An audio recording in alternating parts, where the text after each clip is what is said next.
Azamаттар киргилер mi? Amin. Allah'ım şu karmağın oruçlarınızı kabul kılsın. Жаратканын бере берсин, жалгашып келе берсин, Аллах таалам бере берсин, айланып келе берсин үйүңүздөргө.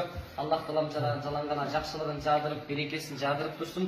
Үй бүлөңүздөр менен бактылуу болуңуздар, аман болуңуздар, бала чакаңыздар менен кармаган орозоңуздар кабыл болсун. Рахмат, айтканыңар келсин. Амин.